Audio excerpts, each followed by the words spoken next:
Muito bom dia, muito boa tarde, muito boa noite, meus queridos do nono semestre. Espero que estejam todos bem, todos em casa, para a gente esperar essa situação aí que, se Deus quiser, em seguida vai passar. Muito bem, pessoal, vamos dar sequência para nossas aulas.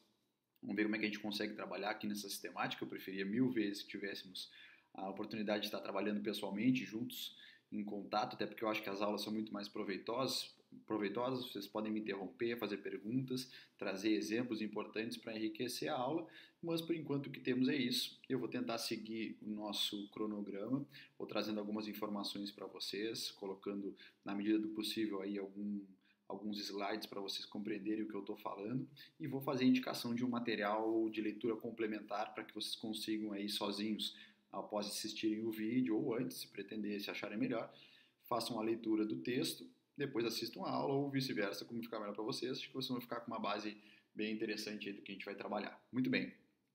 Onde a gente parou? Como é que nós vamos trabalhar daqui para frente? Nas nossas últimas aulas, a gente começou a trabalhar princípios da administração pública, trabalhamos princípio da legalidade, a parte introdutória, depois passamos para o princípio da legalidade, princípio da impessoalidade. Nas duas turmas, tanto manhã quanto noite, eu pulei o princípio da moralidade e comecei o princípio da publicidade, mas não terminei. Porque o princípio da moralidade fala um pouco de nepotismo, já estava no fim das aulas, eu achei mais eficiente que a gente deixasse para depois. O que a gente vai fazer agora? Vencemos legalidade, vencemos impessoalidade. Nesse vídeo, vamos tratar do princípio da moralidade, o princípio da publicidade e o princípio da eficiência. Num próximo vídeo, a gente vai trabalhar os princípios do contraditório da ampla defesa e o princípio da autotutela e a gente encerra a matéria de princípios e passa adiante no nosso cronograma. Beleza, pessoal? Muito bem. O que a gente vai falar agora? Vamos falar do princípio da moralidade administrativa. Na verdade, esse princípio, ele muito se relaciona com aquela ideia de administrador público, de servidor público leal, honesto, que trabalha com ética.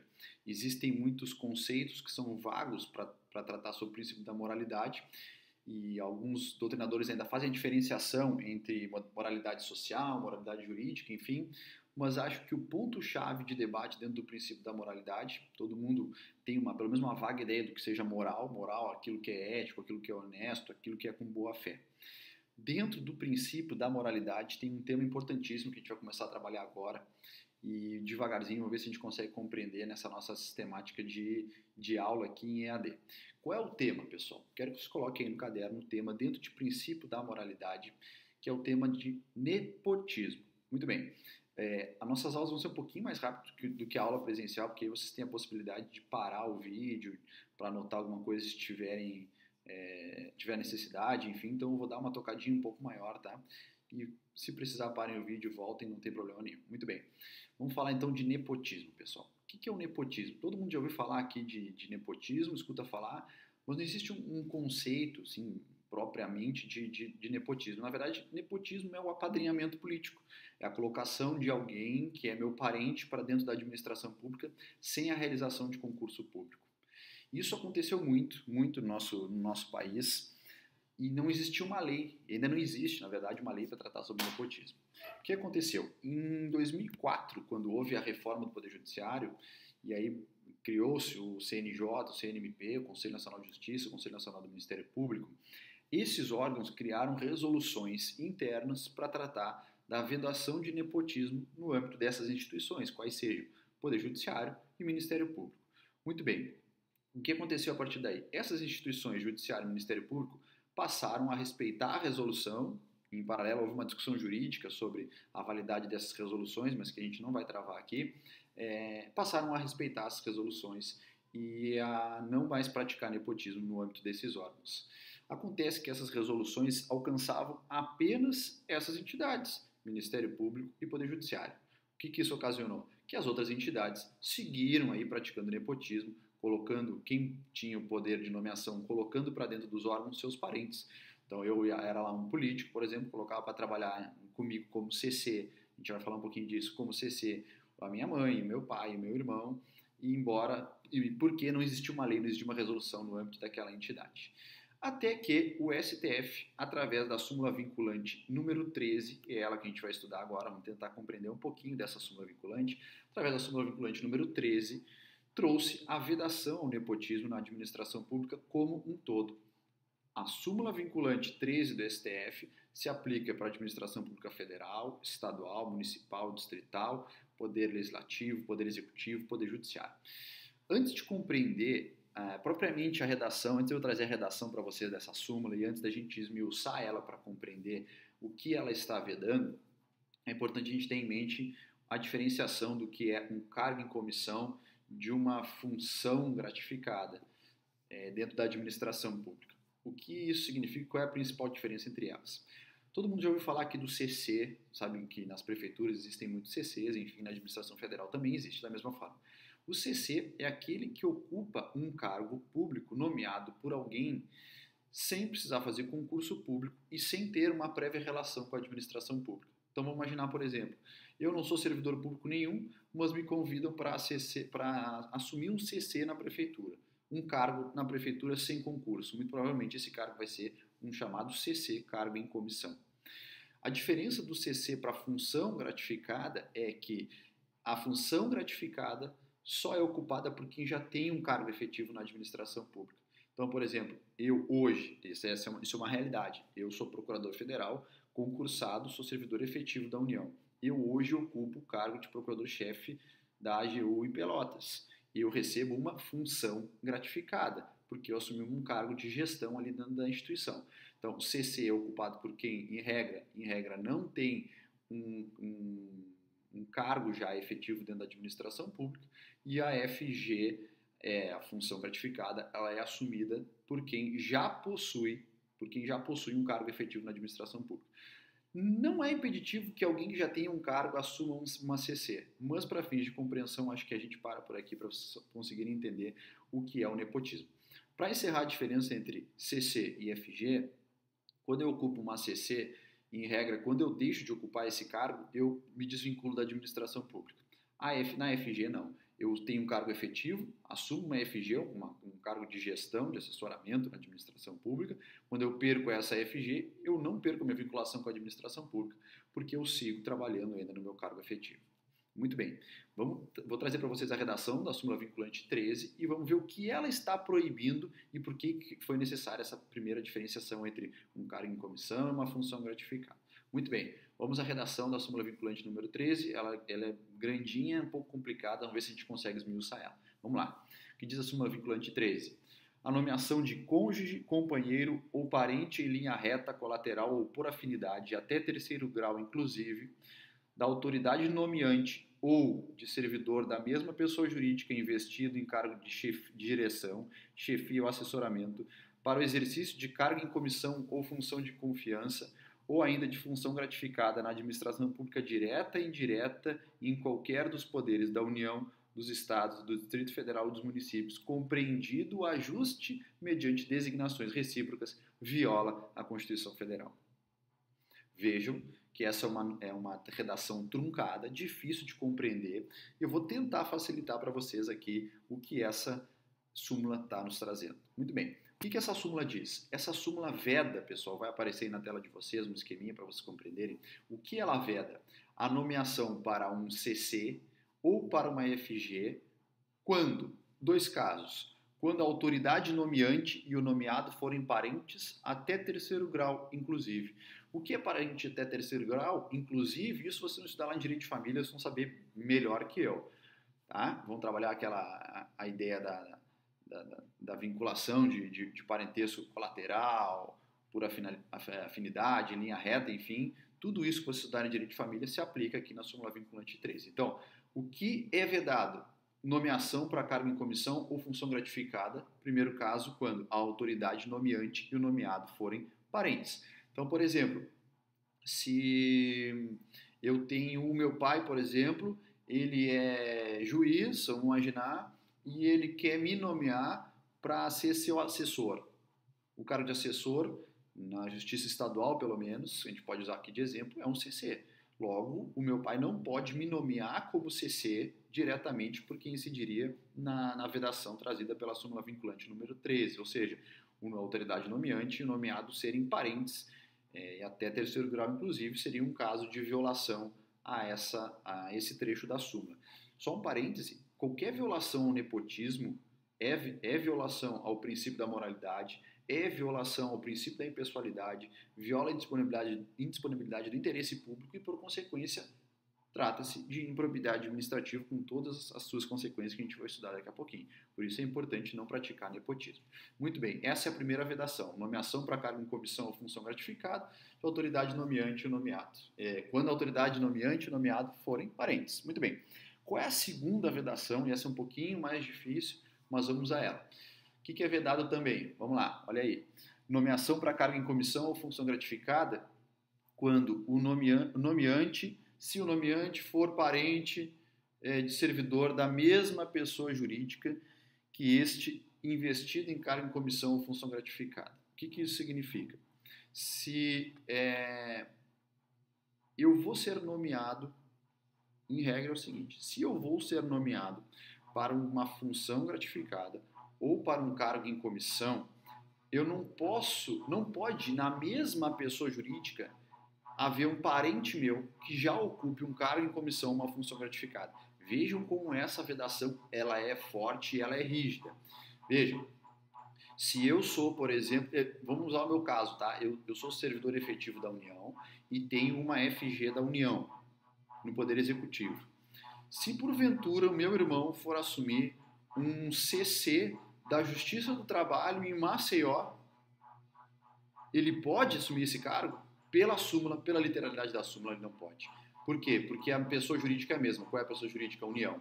Eu tenho uma função gratificada na União, logo meu irmão, que é meu parente, evidente, até terceiro grau inclusive, ele não pode assumir um cargo em comissão, até mesmo a função gratificada na Justiça do Trabalho, no outro estado que seja, porque a pessoa jurídica é a mesma. Então eu não posso ou um parente meu assumirmos ao mesmo tempo um cargo em comissão, uma função gratificada na mesma pessoa jurídica. Mesma pessoa jurídica. Então, por exemplo, se eu tenho um cargo em comissão na Prefeitura de Pelotas, pode o meu irmão, o meu pai, o meu filho, ter um cargo em comissão no SANEP, porque o SANEP é uma autarquia municipal. Não se confunde, portanto, com o município de Pelotas. Ambos são pessoas jurídicas distintas. O que eu tenho que analisar é, a nomeação vai ser para a mesma pessoa jurídica, de parente até terceiro grau, inclusive, para a função gratificada ou cargo em comissão. Isso, pela literalidade da súmula, caracteriza nepotismo. O STF pegou pesado nesse ponto, se deu conta disso e veio depois dar uma flexibilizada em alguns casos que a gente já vai falar em seguida. Então, o que a súmula veda? De início, nomeação para cargo em comissão ou função gratificada, se quem está nomeando é parente até terceiro grau, inclusive, do nomeado, ou se quem vai ser nomeado já possui na mesma pessoa jurídica alguém que ocupe um cargo em comissão ou uma função gratificada.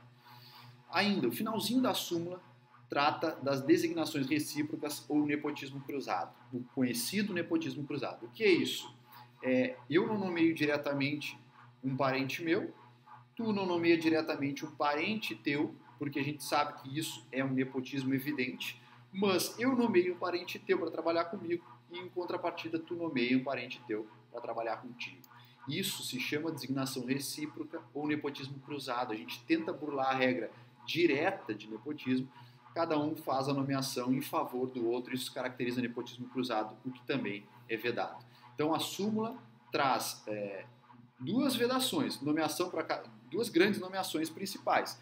Vedação para nomeação em cargo, comissão, função gratificada, se a autoridade nomeante e o nomeado forem parentes, ou se eu que vou ser nomeado já tenho um parente na mesma pessoa jurídica que ocupa uma FG ou um CC. E ainda veda o nepotismo cruzado. O STF, vendo que pegou pesado nesse ponto, deu uma flexibilizada. A sua jurisprudência foi para um lado, foi para o outro, mas deu uma flexibilizada. Vejam aí na tela de vocês, o STF temperou a súmula vinculante 13, dizendo o seguinte: não há nepotismo na nomeação de servidor para ocupar o cargo de assessor de controle externo do Tribunal de Contas, mesmo que seu tio, que é parente em linha reta colateral de terceiro grau, já exerça o cargo de assessor-chefe de gabinete de determinado conselheiro, especialmente pelo fato de que o cargo do referido tio não tem quaisquer poder legal de nomeação sobre o sobrinho. A incompatibilidade prática enunciada na súmula vinculante 13 não decorre diretamente da existência de relação de parentesco entre a pessoa designada e o agente político ou servidor, mas de presunção de que a escolha para ocupar o cargo de direção, chefia e assessoramento tenha sido direcionada à pessoa com relação de parentesco com quem tenha potencial de interferir no processo de seleção. Em resumo, o que o STF disse? que não há nepotismo se a pessoa que será nomeada para o órgão público possui ali um parente, mas esse parente não é quem o nomeou, não detém competência legal para nomear, ou não exerce ascendência hierárquica sobre quem possui essa competência. Então, por exemplo, naquele caso em que eu tenho uma FG na União aqui em Pelotas, e o meu irmão que seria nomeado por um CC na Justiça do Trabalho lá no Nordeste, eu não estou nomeando ele, nem tenho ascendência hierárquica a ninguém que está nomeando ele, isso é uma exceção à própria súmula. O STF viu, peguei pesado na súmula, agora estou flexibilizando. Eu só consigo, ao fim e ao cabo, analisar a existência de nepotismo olhando em cada caso concreto, porque o STF pesou demais a sua mão. Não tem nenhuma vinculação a minha nomeação numa FG em Pelotas do meu irmão, que é, por exemplo, concursado à Justiça do Trabalho em Maceió, assumir lá uma FG de diretor de secretaria daquela vara. Eu não estou facilitando a vida dele, não tenho nenhum contato com quem está nomeando ele, ou nenhuma relação com aquelas pessoas. A súmula pesou, o STF veio e flexibilizou, dizendo que só se consegue analisar o nepotismo em cada caso concreto. Muito bem, para encerrar o tema nepotismo, eu quero que vocês coloquem uma observaçãozinha no material de vocês para tratar especificamente sobre os cargos políticos. Cargos políticos. O que são os cargos políticos, pessoal? São aqueles cargos em que o gestor público possui uma alta discricionariedade para nomear aquelas pessoas, porque são pessoas que trabalharão no primeiro escalão do governo. São pessoas que são consideradas o braço direito do gestor. Por isso que o STF considera que há uma exceção ao nepotismo. Ou seja, nos cargos políticos, como por exemplo, cargos de secretário de governo, cargos de ministro de Estado, a súmula vinculante 13 não se aplica. Não se aplica. Então, por exemplo, se o meu pai é prefeito municipal, ele pode me nomear para secretário da Educação? Pela literalidade da súmula, não poderia.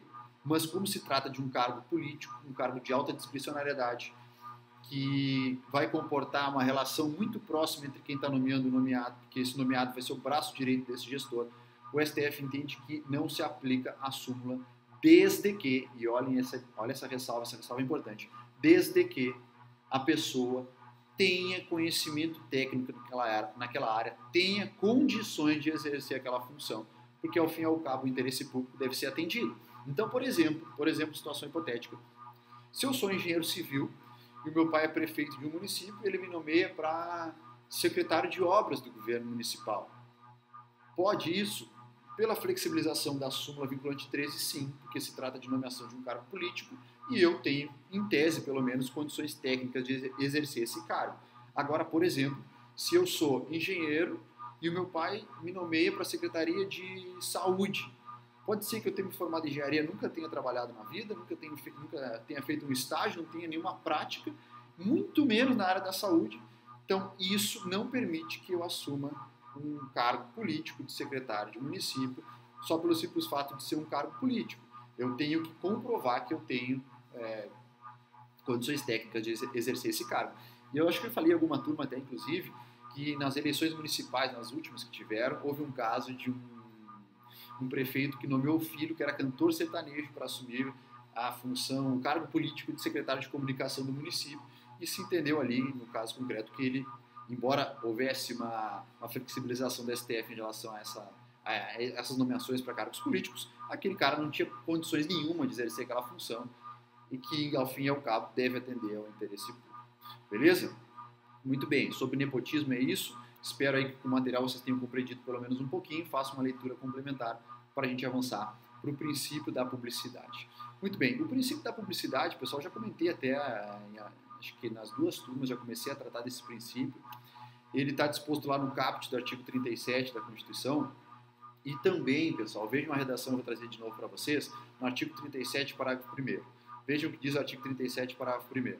A publicidade dos atos, programas, obras, serviços e campanhas dos órgãos públicos deverá ter caráter educativo, informativo ou de orientação social. Esse primeiro trecho é o princípio da publicidade. E o segundo, o princípio da impessoalidade, como a gente já viu. Dela não podendo constar nomes, símbolos ou imagens que caracterizem promoção pessoal de autoridades ou servidores públicos. Muito bem. Para que serve, então, pessoal, o princípio da publicidade? Três grandes relevâncias do princípio da publicidade. Primeiro, trazer transparência na gestão da coisa pública. Depois, facilitar o controle social da gestão pública e depois dar publicidade àquilo que se está fazendo. Ou seja, ao fim e ao cabo, é para permitir o controle social do que os gestores estão fazendo com aquilo que é nosso. Eu, como cidadão, tenho que ter a possibilidade de ter ciência de quanto está gastando em determinado contrato, quanto está investindo em determinado setor, quanto está pagando para um agente público a título de diárias e daí por diante. A sociedade, portanto, tem que fazer esse controle social.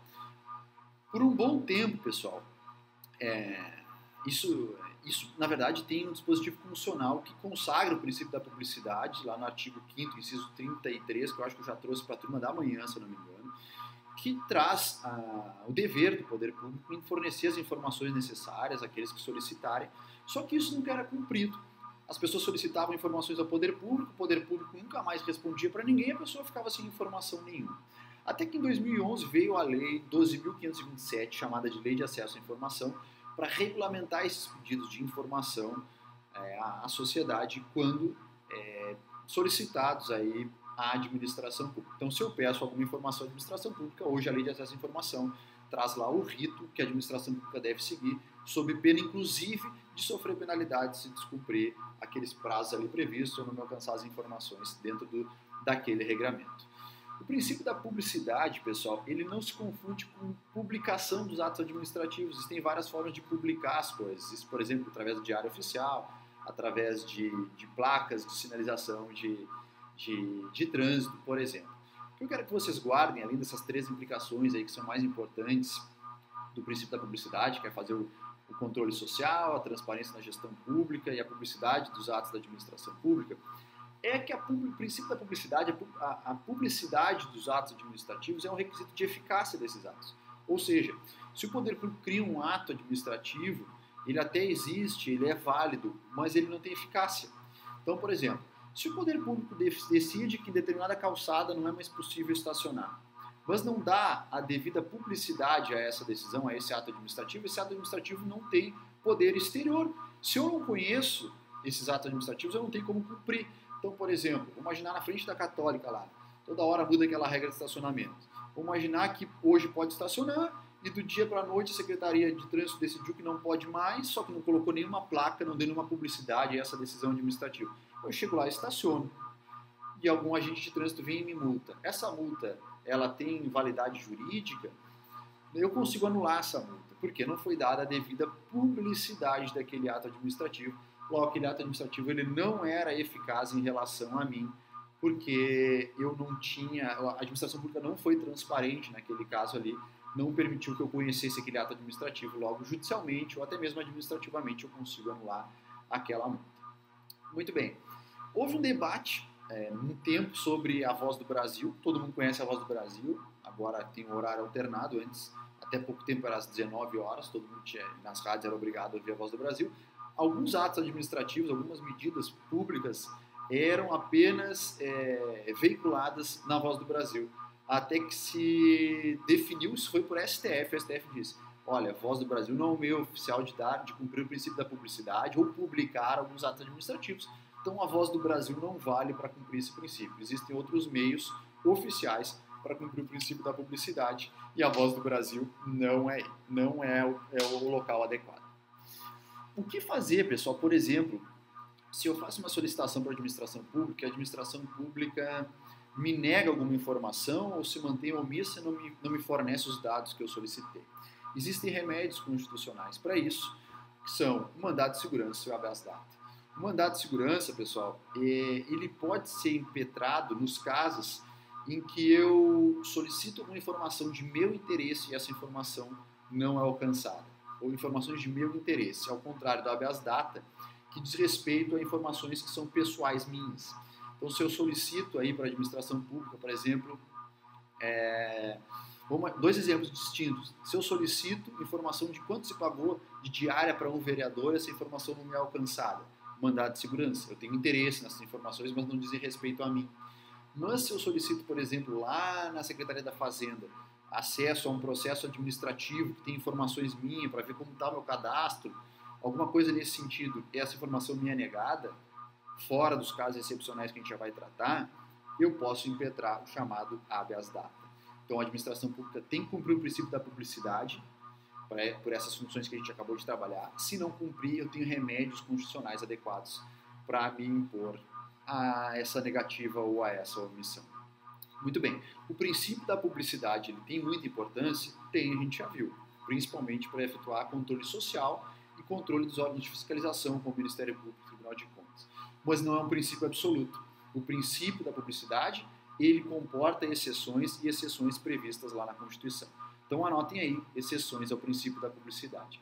A primeira exceção está lá no artigo 5º da Constituição, inciso 10, e a segunda exceção, no artigo 5º, inciso 33. Vamos lá, o que diz o artigo 5º, inciso 10 da Constituição?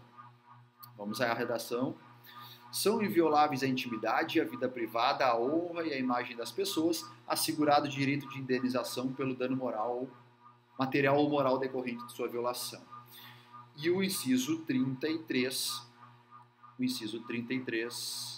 vamos achá-lo aqui, inciso 33,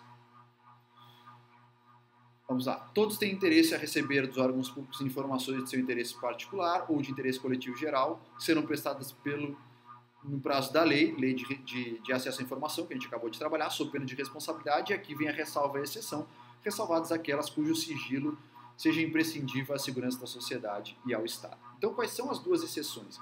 Quando o poder público pode negar a publicidade de um ato e não dar cumprimento a esse princípio? Se, ao dar publicidade a esses atos, for violar a intimidade e a vida privada de alguém. Então, por exemplo, num processo administrativo disciplinar no âmbito da administração pública, onde está analisando uma infração funcional de um servidor público, não é qualquer um que pode ter acesso. Imagine uma denúncia de assédio sexual dentro de uma universidade pública ou de uma escola pública, por exemplo. Vai ser aberta uma sindicância, depois vai ser aberto um PAD, chamado PAD, Processo Administrativo Disciplinar, onde vai ser apurada a responsabilidade desse servidor, e ali vão ter informações de natureza íntima das pessoas, principalmente que são vítimas daquele infrator. Frente a isso, a administração pública pode, por exemplo, negar acesso à população em geral a esse PAD para respeitar aí a intimidade de vida privada dessas pessoas. Essa é uma exceção. Outra exceção, lá do inciso 33 do artigo 5º, por exemplo, é para resguardar a segurança da sociedade e do Estado. Eu imagino, um exemplo a gente trabalhar é informações que dizem respeito à área de inteligência do Brasil, por exemplo, contratações feitas pela ABIN, Agência Brasileira de Inteligência, ou contratações ou operações feitas pelas Forças Armadas, por exemplo. Tudo isso pode ser mantido em sigilo, como exceção ao princípio da publicidade, para, fim e ao cabo, resguardar aí o interesse da sociedade e do Estado.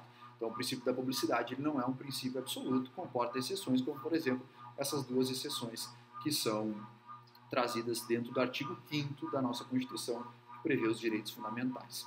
Para encerrar, o princípio da publicidade, podem colocar uma observaçãozinha aí. Tão logo foi editada a Lei de Acesso à Informação, surgiu um debate sobre a divulgação dos vencimentos dos servidores públicos. Hoje a gente sabe que os valores pagos aos servidores são divulgados aí em sites dos entes públicos. Hoje é tranquilo que isso pode ser feito, mas surgiu um debate quando da edição da Lei de Acesso à Informação. Qual era o debate que se tinha? Por um lado, as entidades públicas eram obrigadas a fornecer essa informação a quem solicitasse, quanto se paga de, grosso modo, de salário para os servidores públicos, e de outros, os servidores públicos sustentavam justamente a exceção prevista no artigo 5º, inciso 10º. Diziam o seguinte: olha, divulgar o que eu ganho viola a minha intimidade e minha vida privada. Vai todo mundo saber o quanto eu ganho. Isso é íntimo meu. E, por outro lado, os entes públicos diziam: olha, eu sou obrigado a dar essa informação porque existe uma lei dizendo isso e eu não posso me negar. Até que esse debate chegou ao STF, e o STF decidiu que é sim obrigatório aos entes públicos divulgar em site eletrônico os vencimentos, a remuneração, o salário que paga aos seus servidores públicos. Isso não viola a intimidade e a vida privada deles, porque não diz respeito, em tese, à pessoa, mas sim à função pública. A sociedade precisa saber quanto se está pagando àquela função, e não necessariamente ao Leonardo, ao Joãozinho, à Mariazinha. A sociedade precisa saber, é uma forma de controle social, e por isso que, entendeu o STF, isso não viola a intimidade e vida privada, devendo sim todas as entidades públicas se adequarem e publicar o quanto se paga aí para os servidores públicos. Vocês têm acesso à vontade nos sites dessas entidades públicas.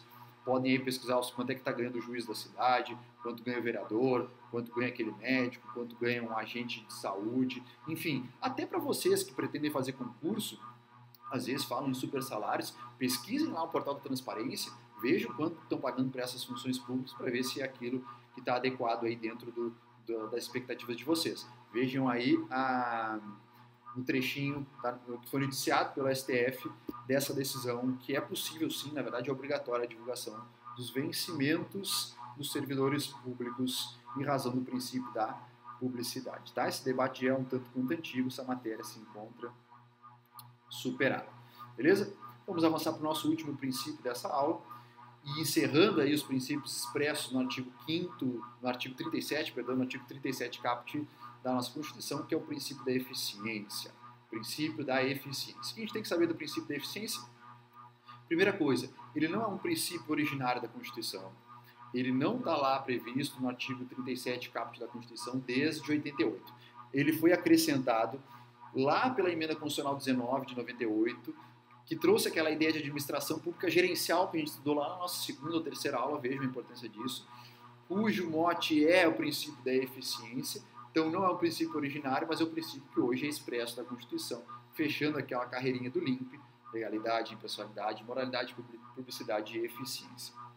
O que é ser eficiente, pessoal? Existem duas vertentes aí do princípio da eficiência para cumprir esse princípio da eficiência. Quais são elas? Eficiência na atuação do agente público é uma delas. Eficiência na atuação do agente público. Ou seja, eu, servidor público, tenho que sempre dar o meu máximo para cumprir as minhas funções públicas, porque ao fim e ao cabo eu estou trabalhando para a sociedade, para a coletividade como um todo. Como retirar o melhor do agente público? E isso é um desafio para os gestores públicos. Eu entendo que, por exemplo, uma remuneração variável é uma forma de se trazer um incentivo para os servidores públicos. Já falei isso em aula. Se eu pago a mesma coisa para todo mundo, o carinha que está sentado do meu lado fazendo corpo mole, ganha a mesma coisa que eu no fim do ano, no fim do mês, chega um momento que eu paro de dar o máximo, o meu máximo, e passo a fazer corpo mole também, porque ao fim e ao cabo a gente está recebendo a mesma coisa, eu estou me esforçando muito mais. Então se eu tenho uma remuneração básica fixa, para a pessoa ter o mínimo de remuneração, e trago uma parcela, isso é minha opinião, tá? Uma parcela variável para incentivar uma melhor produtividade. Então esse é um viés do princípio da eficiência, e eficiência na atuação do agente público. Outro viés é a eficiência na estruturação da administração pública. Eu não sei dar para vocês uma resposta exata como é melhor que a administração pública se estruture para cumprir suas finalidades. Mas o direito administrativo traz alternativas aos gestores públicos, como por exemplo, há quem entenda que é melhor que o Estado atue em mais setores, que o Estado estatize alguns setores, é melhor que o Estado tenha empresas na sua própria mão. Há quem entenda que o Estado não tem que se meter em determinados setores, tem que deixar isso a critério da iniciativa privada, porque vai ser mais eficiente fazer apenas o controle. Eu não sei o que é mais eficiente, isso é gestão pública, isso é política. Mas o direito administrativo diz, deve ser eficiente, o Estado deve ser eficiente, a administração pública deve ser eficiente. Isso deve ser analisado a cada período de tempo, até para ver se a gente está andando no sentido correto, no sentido inadequado, para consertar os rumos, conforme aquilo que a Constituição prevê para nós. Alguns instrumentos para cumprir o princípio da eficiência, para encerrar esse ponto, por exemplo, o artigo 41 da Constituição, trata lá da avaliação periódica dos servidores públicos. A gente vai falar quando estudar agentes públicos. Hoje, o servidor que é estável, ele pode ser exonerado ou pode ser demitido se ele for ineficiente. O que tem se propagado aí de tirar a estabilidade do servidor, porque o servidor, tem muito servidor que é ineficiente, isso é uma falácia, porque hoje o servidor que é ineficiente, ele pode ser controlado periodicamente e ser demitido da administração pública se ele é ineficiente. Isso está lá no artigo 41, só que falta a lei que vai regulamentar essa avaliação periódica do servidor público. Depois, artigo 169 da Constituição, que vocês vão estudar aí em direito financeiro, que traz o limite de gasto com o pessoal. Antes a gente via principalmente pequenos municípios comprometendo a sua renda, 90% da sua renda, da sua receita, para pagamento de folha de pessoal, e isso inviabilizava, engessava investimentos públicos. até que a Constituição teve que vir e dizer, olha, vai haver um limite de gasto com o pessoal, mais que esse limite vocês não podem gastar, vai ser 50%, 60%, depende da entidade pública, e o resto você tem que investir em outras coisas. Tudo isso é para alcançar o princípio da eficiência. Ainda existe também existem outros institutos jurídicos, direito administrativo, que buscam concretizar o princípio da eficiência. Por exemplo, as parcerias público-privadas, que tentam trazer iniciativa privada, investimento privado para dar gestão pública, para permitir aí que se preste alguns serviços à sociedade que não são possíveis pelas dificuldades financeiras do Estado. Ainda existem as chamadas agências executivas, que são autarquias federais ineficientes, que a gente vai estudar daqui a pouquinho. Mas o maior desafio do gestor hoje não é só buscar ser eficiente, é buscar ser eficiente respeitando os demais princípios que a gente está estudando, que a gente vai estudar. Principalmente o princípio da legalidade. Não adianta eu ter um ótimo plano de governo, achar que essa ideia é a mais eficiente, se a legislação que hoje vale não me permite implementar essas estruturas que eu entendo, que eu acho pertinente ou que eu acho mais céleres, mais rápidas à sociedade. Por isso que para ser um bom gestor eu tenho que ser um bom político, ao fim e ao cabo, hoje o nosso sistema é esse. Se eu tenho uma boa ideia que a legislação não me permite executar, eu tenho que me socorrer lá do Poder Legislativo para alterar a lei muitas vezes, para fazer essa composição, tá de acordo com a Constituição, de acordo com as leis, para buscar eficiência. E tudo isso leva tempo, tudo isso demanda, e a nossa sociedade, enquanto isso, está buscando, esperando uma resposta aí do gestor público, mas a nossa sistemática que a gente tem hoje é isso. Beleza? Falei rapidinho, mas acho que a ideia é essa, para não ficar muito maçante aí para vocês. Peguem as ideias iniciais que a gente trouxe aqui nesses vídeos, complementem com a leitura que eu vou indicar para vocês, vão estar com uma base boa desses princípios. No próximo vídeo a gente volta aí para falar de princípio do contraditório da ampla defesa e princípio da autotutela e encerramos o tema princípios. Beleza, queridos? Bons estudos, qualquer coisa me chame ali nas redes sociais e no e-mail, fiquem bem à vontade aí, espero que a gente consiga se fazer compreender aí nesse período. Beleza? Um grande abraço, até a próxima.